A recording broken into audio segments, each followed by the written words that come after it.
Assalamualaikum warahmatullahi wabarakatuh. Kami dari kelompok 2 akan mempresentasikan hasil review kami terhadap skripsi tentang akad wadiah. Adapun anggota kelompok kami yaitu saya sendiri, Kurnia Ramadanti, dan rekan saya Nuraini Dwi Lestari. Untuk materi yang pertama akan saya sampaikan sendiri. Yang pertama yaitu ada identitas skripsi dengan judul Implementasi Akad Wadiah dalam Produk Giro di BTN Syariah Parepare dengan nama peneliti yaitu Andi Nurmasita dengan NIM 15.2300.142 dengan tahun penelitian yaitu tahun 2020. Objek penelitiannya adalah mekanisme pembukaan rekening giro menggunakan akad wadiah di BTN Syariah Parepare. Lokasi penelitian yaitu bertempat di BTN Syariah Parepare, Jalan Andi Makassau, nomor 59D, Kampung Pisang, Soreang, Kota Parepare. Yang pertama yaitu ada bab 1 pendahuluan. Isinya yang pertama yaitu latar belakang masalah. Masyarakat di negara maju dan berkembang sangat membutuhkan bank sebagai tempat untuk melakukan transaksi keuangan, di mana di negara maju, bank menjadi lembaga yang sangat strategis dan memiliki peran penting dalam perkembangan perekonomian negara. Sedangkan di negara berkembang, kebutuhan masyarakat terhadap bank itu tidak hanya terbatas pada penyimpanan dana dan penyaluran dana saja, akan tetapi juga terhadap pelayanan jasa yang ditawarkan oleh bank. Nah, lahirnya Bank Syariah pertama di Indonesia ini merupakan hasil kerja tim perbankan MUI dengan dibentuknya PT Bank Muamalat Indonesia yang akte pendiriannya itu ditandatangani per tanggal 1 November 1991. Nah, Bank Syariah memiliki sistem operasional yang berbeda dengan bank konvensional. Bank Syariah memberikan layanan bebas bunga kepada para nasabahnya. Sistem operasionalnya menggunakan prinsip dasar sesuai dengan syariat Islam, di mana dalam menentukan imbalannya, Bank Syariah menggunakan konsep imbalan sesuai dengan akad yang diperjanjikan sebelumnya.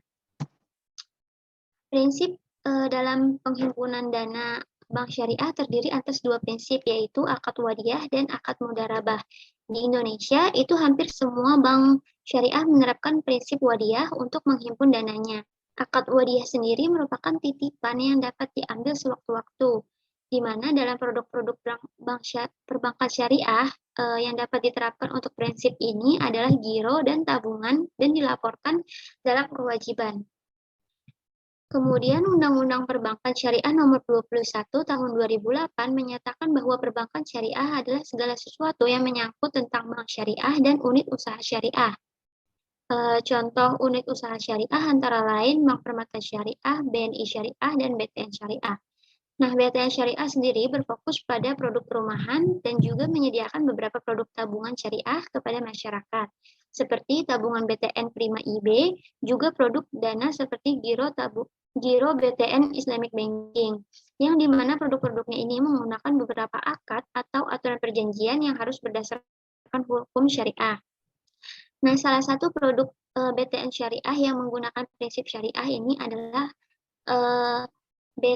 Giro BTN IB. Kemudian BTN Syariah menggunakan akad wadiah sebagai salah satu akad perjanjian dalam produknya, yaitu Giro Wadiah dalam menjalankan bank dalam menjalankannya, bank dapat menggunakan dana titipan tersebut untuk dikelola ataupun digunakan sebagai penyaluran dana kepada masyarakat dengan menggunakan akad wadiah yad damana. Nah, berdasarkan latar belakang yang penulis dapatkan dari observasi awal pada BTN Syariah Parepare, bahwa BTN Syariah Parepare ini merupakan salah satu bank syariah yang dalam menjalankan kegiatan usahanya berdasarkan prinsip syariah. Namun, ternyata masih banyak masyarakat Kota Parepare yang minatnya untuk menabung atau menggunakan produk BTN Syariah masih kurang. Maka, oleh karena itu, dari latar belakang ini, penulis mengambil judul implementasi akad wadiah pada produk giro di BTN Syariah Parepare. Selanjutnya yaitu ada rumusan masalah. Rumusan masalah yang diungkap oleh penulis yang pertama yaitu bagaimana ketentuan prosedur akad wadiah dalam BTN Syariah Parepare. Yang kedua, bagaimana implementasi akad wadiah pada produk giro di BTN Syariah Parepare. Kemudian ada tujuan penelitian dari rumusan masalah. Adapun tujuan dari penelitian ini adalah untuk mengetahui bagaimana implementasi akad wadiah pada produk giro di BTN Syariah Parepare. Kemudian ada kegunaan penelitian. Ini dibagi dua, yaitu secara teoritis dan secara praktis. Secara teoritis, penelitian ini diharapkan menambah wawasan dan pengetahuan bagi pembaca. Kemudian secara praktik, ini dibagi menjadi bagi peneliti, diharapkan menjadi sarana yang bermanfaat dalam mengimplementasikan judul. Bagi peneliti selanjutnya, diharapkan dapat memberikan kontribusi dalam pengembangan teori mengenai judul terkait. Kemudian bagi lembaga, ini diharapkan dapat menjadi bahan kajian ilmiah. Dan bagi perusahaan ini diharapkan menjadi sumbang saran. Kemudian bab kedua yaitu tinjauan pustaka. Yang pertama, tinjauan penelitian terlebih terdahulu. Pada bab ini dipaparkan 3 hasil penelitian yang terkait dengan kondisi yang dihadapi oleh penulis. Adapun diantaranya yang pertama yaitu Ayuni Sofiana Iin pada tahun 2015 dengan judul Analisis Akad Wadiah pada Tabungan IB Hasanah di Bank Negara Indonesia Syariah Kantor Cabang Pembantu Unisula Semarang. Metode penelitian ini menggunakan deskriptif kualitatif dan menyimpulkan bahwa dalam operasionalnya BNI Syariah menggunakan akad wadiah yad damanah yang mana pihak nasabah datang ke bank BNI untuk menitipkan barang atau menyetorkan uangnya ke bank. Kemudian pihak bank bertanggung jawab atas keutuhan harta titipan sehingga ia boleh memanfaatkan harta titipan tersebut tanpa ada imbalan apapun.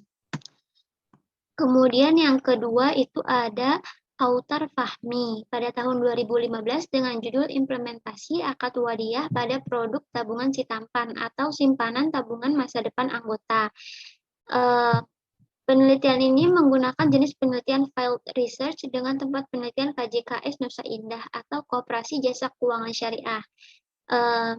Menyimpulkan di KJKS Nusa Indah, dana dikelola melalui pembiayaan yang mendapatkan bagi hasil.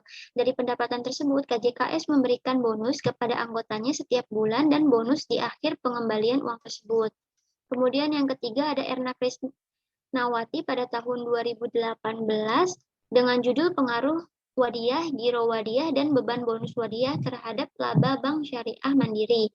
Menyimpulkan bahwa tabungan wadiah berpengaruh negatif dan signifikan terhadap laba Bank Syariah Mandiri, sedangkan giro wadiah berpengaruh positif. Kemudian untuk beban bonus berpengaruh secara positif. Kemudian tabungan wadiah, giro wadiah, dan beban bonus wadiah itu secara simultan berpengaruh secara positif dan signifikan terhadap laba Bank Syariah Mandiri.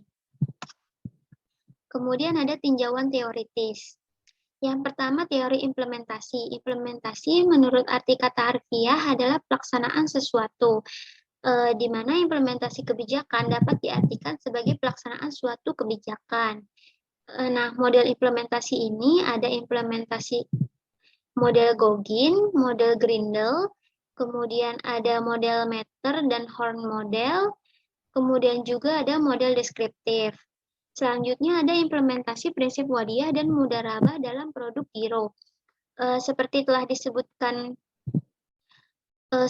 sebelumnya bahwa implementasi akad wadiah dalam perbankan salah satunya adalah melalui produk berupa giro. Dengan menggunakan prinsip wadiah, maka tidak diperkenankan adanya tambahan yang diperjanjikan atas dana yang disimpan oleh nasabah.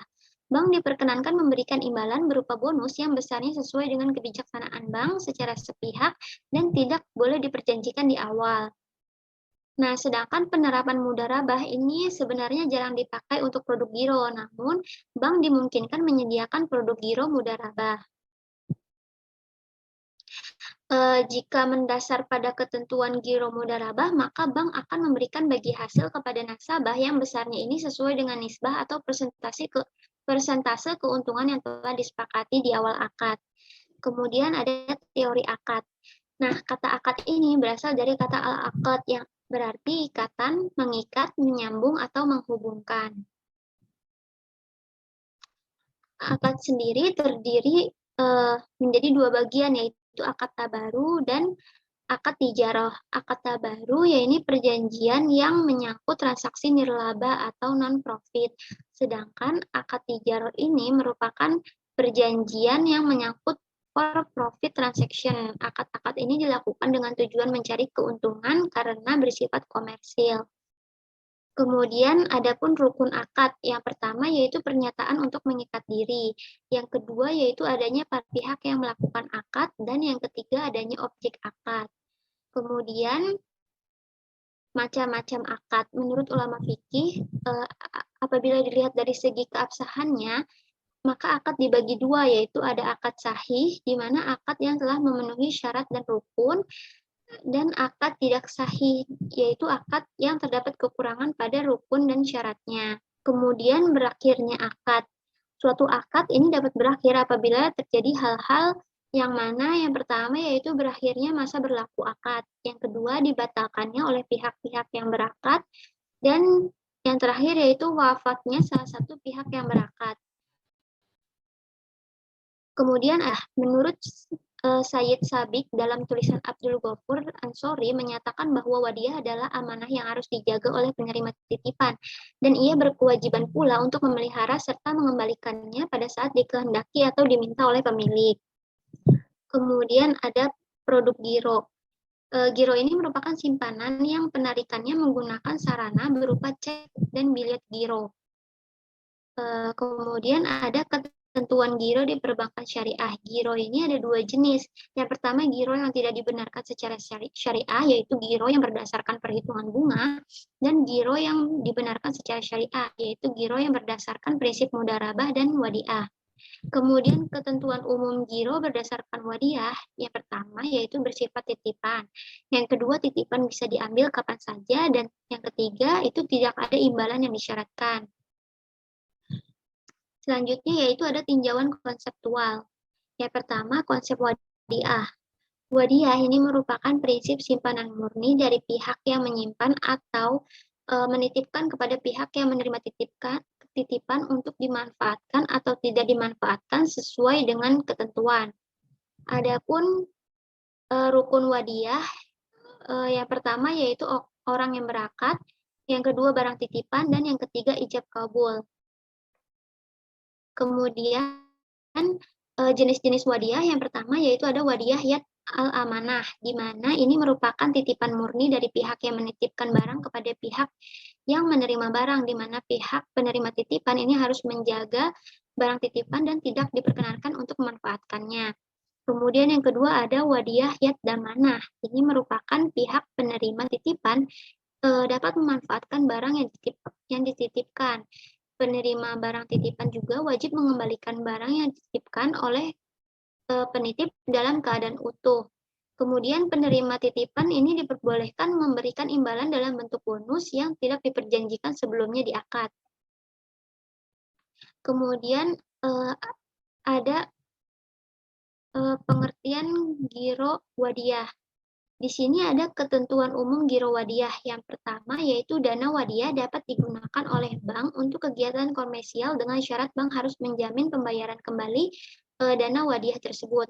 Yang kedua, keuntungan atau kerugian dari penyaluran dana akan menjadi hak milik atau ditanggung oleh bank, sedangkan pemilik dana ini tidak dijanjikan imbalan atau juga tidak menanggung kerugian. Yang ketiga, pemilik dana wadiah dapat menarik kembali dananya sewaktu-waktu, baik sebagian maupun keseluruhan. Nah, sarana penarikan giro wadiah ini dapat berupa cek ataupun bilet giro. Kalau cek itu untuk penarikan secara langsung, sedangkan bilet giro ini secara non-tunai atau pemindah bukuan.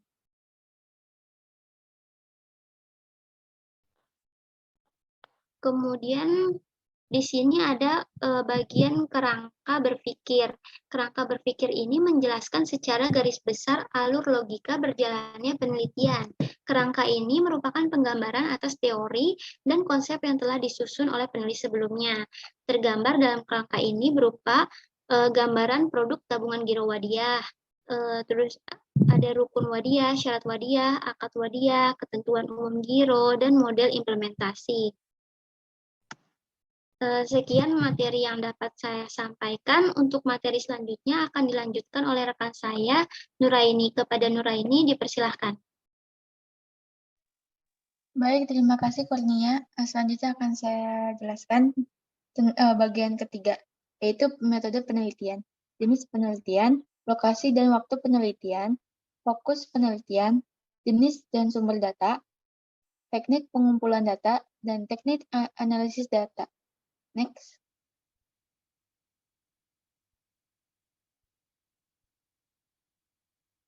Yang pertama ada jenis penelitian. Peneliti menggunakan jenis penelitian yang deskriptif, kualitatif, di mana peneliti akan mencari data secara langsung di lokasi penelitian. Yang kedua, lokasi dan waktu penelitian. Lokasi penelitian yang akan diteliti oleh peneliti yaitu bertempat di BTN Syariah Parepare, Jalan Andi Makassau, nomor 59D, Kampung Pisang, Soreang, Kota Parepare. Waktu penelitian, di waktu pelaksanaan penelitian berlangsung selama 45 hari. Next. Fokus penelitian. Dalam penelitian ini, peneliti berfokus pada mekanisme pembukaan rekening giro dengan menggunakan akad wadiah di BTN Syariah Parepare. Yang keempat, jenis dan sumber data. Data primer dibagi menjadi dua, yaitu data primer dan data sekunder. Data primer diperoleh langsung dari informan di lokasi penelitian yang telah diberi wewenang untuk memberikan data yang diperlukan terkait objek penelitian.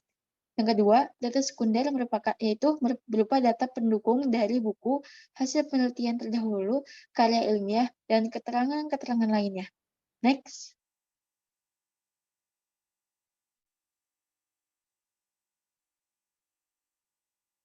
Teknik pengumpulan data. Dalam melaksanakan penelitiannya, peneliti menggunakan beberapa teknik untuk memperoleh data, yaitu pertama, observasi.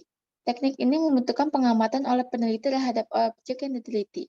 Syarat yang berlaku yang dapat diobservasi adalah dapat dilihat, dapat didengar, dapat dihitung, dan dapat diukur.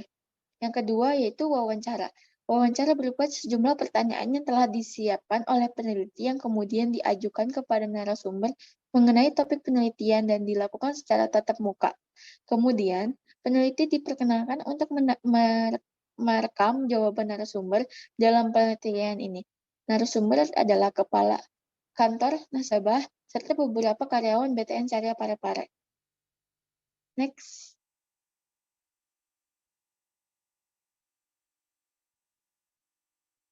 Yang ketiga, dokumentasi.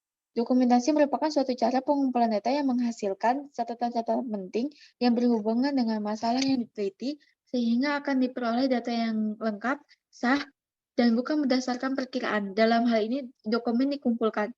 Dokumen yang mungkin tersedia mencakup budget, iklan, deskripsi kerja, laporan tahunan, memo, arsip sekolah, korespondensi, brosur informasi, materi pengajaran, laporan berkala, websites, paket orientasi, atau rekrutmen, kontrak, catatan proses pengadilan, poster, detik-detik pertemuan, menu, dan banyak jenis item lainnya yang tertulis.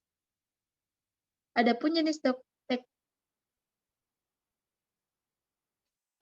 dokumen yang dilakukan oleh peneliti berupa catatan dan kamera yang disertai dengan alat perekam suara yang digunakan. Data yang diperoleh dari hasil dokumentasi dijadikan salah satu bahan analisis untuk menjawab permasalahan pada penelitian ini. Next. Yang keenam, teknik analisis data. Dalam penelitian kualitatif, data yang terkumpul melalui berbagai teknik pengumpulan data yang berbeda-beda seperti interview, observasi, kutipan dan sari dokumen, catatan melalui tab. Adapun 3 kegiatan analisis data yang dilakukan yaitu reduksi data, data display, kesimpulan atau verifikasi. Reduksi data menunjukkan kepada proses pemilihan, pemukusan, penyederhanaan, pemisahan, dan pentransformasian data mentah yang terlihat dalam catatan tertulis lapangan. Reduksi data merupakan kegiatan yang tidak dapat terpisah dari analisis data. Peneliti memilih data mana yang akan diberi kode, mana yang ditarik keluar, dan pola rangkum sejumlah potongan atau apa pengembangan cerita merupakan pilihan analitis. Reduksi data adalah salah suatu bentuk analisis yang mempertajam, memulih, memfokuskan, membuang, dan mengorganisasi data dalam satu cara, di mana kesimpulan akhir dapat digambarkan dan diverifikasikan. Data display. Display dalam konteks ini adalah kumpulan informasi yang telah tersusun yang membolehkan penarikan kesimpulan dan pengambilan tindakan yang demikian akan membantu pula dalam melakukan analisis lebih lanjut berdasarkan pemahaman yang bersangkutan. Yang ketiga, kesimpulan atau verifikasi.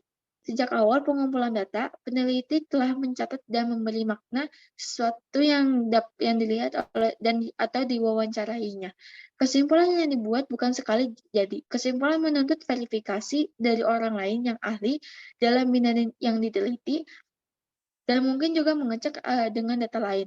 Ini berarti apabila proses sudah benar dan data yang dianalisis telah memenuhi standar kelayakan dan konformitas, maka kesimpulan awal yang diambil akan dapat dipercaya. Next. Bagian keempat, hasil penelitian dan pembahasan. Penentuan prosedur akad wadiah dalam produk giro di BTN Syariah Parepare, implementasi akad wadiah pada produk giro di BTN Syariah Parepare. Next. Penentuan dan prosedur akad wadiah dalam produk giro di BTN Syariah Parepare. Akad merupakan berupa titipan murni yang dapat dimanfaatkan oleh penerima titipan atau untuk dijaga. Sedangkan penarikan giro dilakukan dengan menggunakan cek atau biliet giro. Prosedur dan ketentuan akad perjanjian wajib dipatuhi oleh individu maupun perkelompok dengan syarat-syarat yang sudah ditentukan oleh pihak yang akan melakukan akad. Ketentuan tabungan wadiah yakni yang pertama, simpanan wadiah bersifat titipan murni yang harus dijaga dan dikembalikan sesuai dengan kehendak pemilik harta.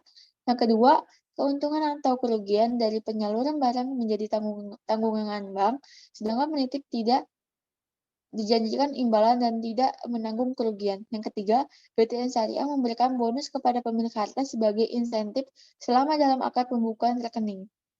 Next. Syarat-syarat ketentuan giro BTN di IB. Rekening yang dapat berlaku untuk warga negara Indonesia maupun warga negara asing. Yang kedua, tidak tercatat dalam daftar hitam yang masih berlaku oleh Bank Indonesia.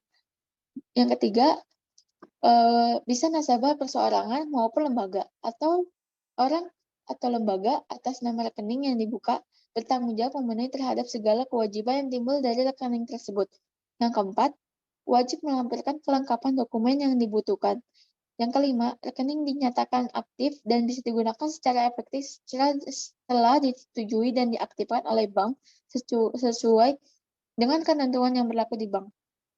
Next. Cara giro BTN IB perorangan. Syarat-syarat dokumen pembukaan rekening giro teruntuk warga negara Indonesia yang sudah dewasa yaitu KTP dan NPWP serta KTP pasangan. Bagi warga negara asing membutuhkan paspor dan kitas atau kitab yang masih berlaku.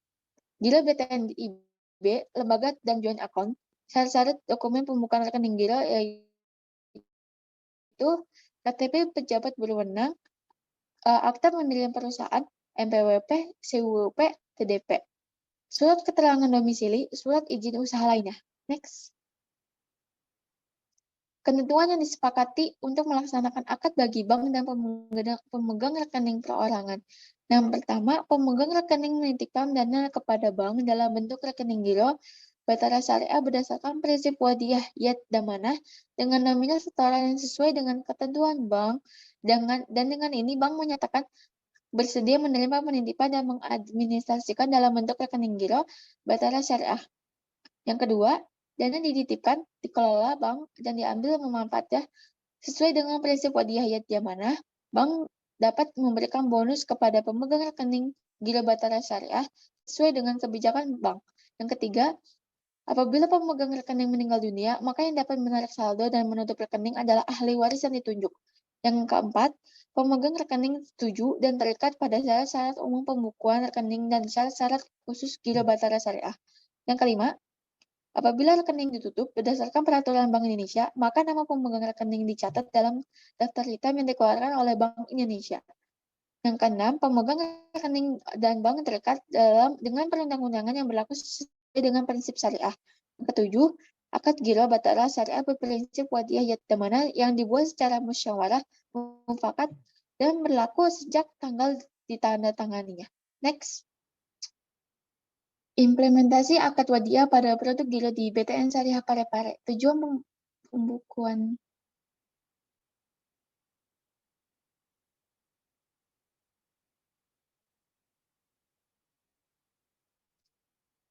Tujuan pembukuan rekening untuk menjaga barang atau uang yang dititipkan, produk simpanan dengan prinsip wadiyah titipan, wadiyah akad titipan murni yang dapat digunakan di berbagai produk di bank syariah, terutama akad wadiyah yad damanah. Akad wadiyah terbagi menjadi dua, yaitu wadiyah yad damanah dan wadiyah yad amanah. Wadiyah yad damanah barang atau uang yang dititipkan bisa digunakan oleh pihak yang dititipkan, sedangkan wadiyah yad amanah barang atau uang yang dititipkan tidak dapat digunakan oleh pihak yang dititipkan. Akad yad wadiyah yad damanah merupakan akad titipan murni di mana uang atau barang yang dititipkan bernilai harganya, sehingga bank dapat memanfaatkan barang tersebut kepada nasabah lainnya. Di BTN Syariah hanya menggunakan akad wadiyah yad damanah dan tidak menggunakan akad wadiyah yad amanah. Di produk gila BTN IB menggunakan prinsip wadiyah yad damanah, yang dimana titipan bisa dimanfaatkan oleh penerima titipan sampai dikembalikannya. Apabila dari hasil pemanfaatan tersebut diperoleh keuntungan, maka seluruhnya menjadi hak penerima titipan. Next. Mekanisme pembukaan rekening giro di BTN IB. Pembukaan rekening giro BTN IB adalah setelah selesai akan mendapatkan rekening koran setiap bulan buku tabungan. Yang pertama, mengisi formulir yang bertuliskan akad pembukaan rekening giro Batara Syariah berdasarkan prinsip wadiyah yad damanah yang telah disediakan oleh pihak bank.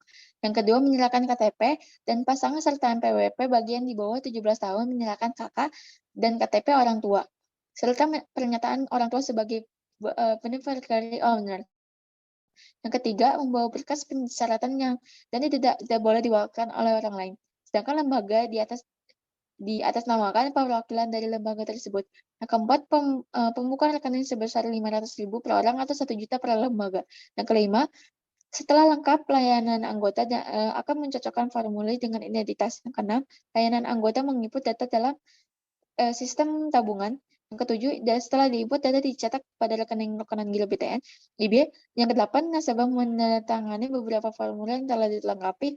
Yang kesembilan, menyerahkan setoran awal. Yang ke-10, memberikan nasabah cek dan bill giro sebagai sarana penarikan. Yang ke-11, teller akan menginput transaksi pada komputer dan memvalidasi slip setoran dengan memberikan tanda tangan pihak teller pada slip setoran yang dibuat rangkap 2. Next. Mekanisme penarikan rekening giro BTN IB. Yang pertama, penyetoran tunai. Nasabah harus mendatangi kantor BTN Syariah. Setelah itu, nasabah memberitahu kepada petugas bank untuk melakukan setoran tunai. Setelah itu, petugas bank akan mengarahkan ke tempat pengisian slip setoran. Kemudian, nasabah mengisi slip setoran dan menunggu nomor antrian tersebut. Setelah nomor itu dipanggil oleh teller bank, maka nasabah kemudian menyerahkan slip setoran yang telah diisi. Teller menerima slip setoran dan uang sesuai dengan jumlah yang ada di slip setoran nasabah. Kemudian, teller memeriksa slip setoran dan menghitung jumlah uang di hadapan nasabah apakah sesuai dengan yang ditulis pada slip setoran. Setelah itu, teller menginput data ke dalam komputer, kemudian diberikan validasi pada slip setoran, kemudian mencetak ke rekening giro. Setelah itu, teller menyerahkan tanda setoran asli yang telah divalidasi kepada nasabah. Yang kedua, setoran non-tunai dengan warkat bank yang bersangkutan. Nasabah melakukan setoran dengan cara mengisi formulir setoran dengan menyerahkan kepada teller beserta warkat bank tersebut, maka teller akan melakukan pembukuan dengan jurnal debit kas rupiah sekian, kredit rekening nasabah rupiah. Yang ketiga, setoran non-tunai dengan warkat bank lain. Nasabah melakukan setoran dengan cara mengisi formulir setoran dan menyerahkan kepada teller beserta warkat dari bank lain tersebut. Mekanisme penutupan rekening giro di BTN IB menjadi nasabah, teller, penjabat, dan yang berwenang, dan teller. Next.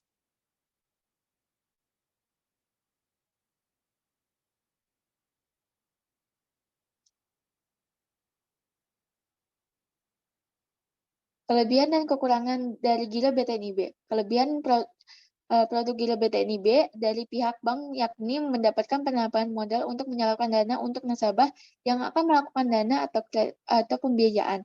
Sedangkan untuk nasabah, barang atau uang yang dititipkan akan terjaga keamanannya.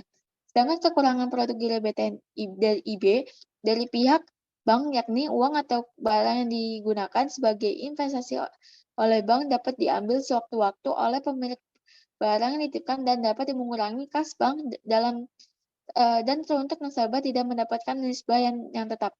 Next.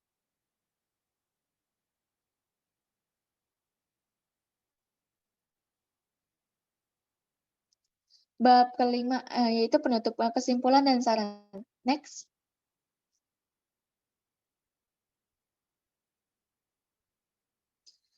Kesimpulan yaitu produk Gila di BTNIB memiliki prosedur untuk melengkapi data diri sebagai kelengkapan dokumen untuk melaksanakan akad wadiah dalam produk Gila dan ketentuan harus dipatuhi oleh nasabah ataupun pihak bank sebelum melakukan pembukaan rekening dan perjanjian akad. Produk Gila yang ada di BTN Syariah Parepare dinamakan produk Gila BTNIB menggunakan prinsip wadiah yang yadamanah. Ada beberapa mekanisme dalam produk Gila, yaitu mekanisme pembukaan rekening Gila, mekanisme penyetoran rekening Gila, penarikan rekening Gila, dan penyetoran Gila, penarikan rekening Gila, dan penutupan rekening Gila. Produk Gila BTNIB digunakan prinsip wadiah yadamanah yang selama belum dikembalikan oleh penitip, maka barang tersebut dapat dimanfaatkan oleh penerima atau titipan bank. Dalam produk ini, nasabah akan mendapat imbalan atas kebijakan dari bank, yaitu yang berupa bonus atas penitipan barang atau uang titipan, namun imbalan tersebut tidak diperjanjikan sebelumnya, dan bersyarat tergantung pada kebijakan bank. Akad wadiah baik digunakan oleh nasabah jika hanya ingin menjaga keamanan barang atau uang, tidak untuk mendapatkan keuntungan. Next. Saran, yaitu yang pertama, sistem operasionalnya harus terlepas dari unsur masyil, gharar, dan riba, dan juga selalu harus menjaga kepercayaan nasabah. Hal ini dikarenakan barang atau uang yang dititipkan merupakan amanah dari nasabah yang harus penuh dijaga tanggung jawab. Yang kedua, yaitu perlu adanya tambahan akad di produk Giro BTNIB dengan akad wadiah yang amanah, agar nasabah yang ingin menitipkan barang atau uangnya tanpa harus dimanfaatkan oleh bank dapat dilakukan di BTN Syariah Parepare. Next. Baik, saya kembalikan kepada moderator. Baik, terima kasih Nuraini atas penyampaian materinya. Sekian pemaparan materi yang dapat kami sampaikan. Kurang lebihnya mohon maaf. Assalamualaikum warahmatullahi wabarakatuh. Terima kasih. Waalaikumsalam warahmatullahi wabarakatuh. Terima kasih.